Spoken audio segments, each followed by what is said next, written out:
عمرك لاحظت ان في براندات بتدخل السوق وبتختفي بسرعة، وبراندات تانية تفضل عايشة وتكبر والزبون يجري وراها من غير ما حتى تعمل اعلان؟ الفرق مش في المنتج بس، الفرق في التجربة. والنهاردة هقولك على 3 مفاتيح لو ركزت عليهم هتخلي البيزنس بتاعك يسبق المنافسين اميال. المفتاح الاول: تقديم تجربة عالمية. بص يا سيدي، اي حد ممكن يبيع منتج او خدمة، لكن القليل جدا اللي بيعرف يقدم تجربة عالمية. والتجربة العالمية معناها ان الزبون يحس انك واخده رحلة كاملة من اول ما يسمع عنك لحد ما يشتري ويرجع لك تاني. خليني ادي لك مثال. تخيل انك دخلت مطعم بسيط، الاكل حلو لكن الخدمة تعبانة، الناس اللي شغالة فيه مش مركزة، المواعيد مش مظبوطة، مفيش متابعة. ممكن تروح مرة لكن هترجع تاني؟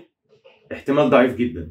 لكن لو نفس المطعم اهتم بالتفاصيل، استقبالك بابتسامة، ترتيب المكان، سرعة الرد على طلبك، وحتى كيك هدية صغيرة في الآخر بمعناها يعني شكرا إنك جيت، ساعتها هتقول دي تجربة مختلفة فهتحبها.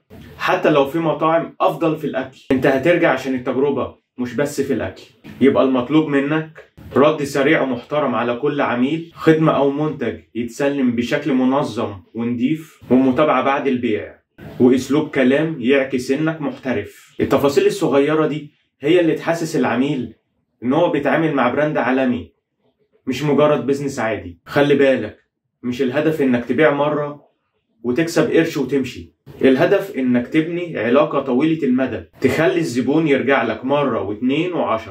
على أديك مثال، تخيل معايا محل قهوة، في محل بيبيع لك كوباية قهوة مرة وتخلص القصة، وفي محل تاني كل ما تروح يقولك ازيك يا أستاذ فلان. ايه اللي هيخليك ترجع تاني؟ المحل اللي فاكر تفاصيلك صح. ده معناه انه عرف قيمة الزبون وعايز يحافظ عليه أطول فترة ممكنة. إزاي تزود القيمة دي؟ افهم الزبون فعلا محتاج إيه، اعرض حلول متنوعة مش منتج واحد، اعمل باقات عروض شهرية أو سنوية، خلي المتابعة جزء أساسي من شغلك. لما تزود القيمة الدائمة للزبون، انت كده بتبني مصدر دخل مستمر، مش مرة واحدة وتخلص. المفتاح الثالث: تنسيق التوصيات وتحفيزها. دي النقطة اللي بتخلي الزبون مش بس يشتري، ده كمان هيجيب لك زباين جداد وببلاش. خلينا اديك مثال. واحدة اشترت فستان من براند معين، لما اصحابها شافوه وسألوها جبتيه منين، لو كانت مبسوطة بالتجربة هتقول بكل حماس من المكان الفلاني، الخدمة تحفة.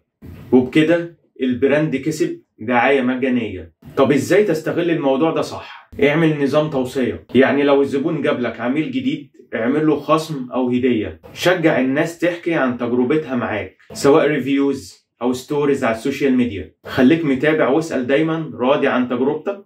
ده بيخلي الزبون يحس انك مهتم بيه شخصيا، مش مجرد رقم في الداتا وخلاص. تخيل كل زبون عندك يجيب لك 2، البيزنس بتاعك هيتضاعف بسرعة رهيبة من غير ما تدفع نفس المجهود في الإعلانات.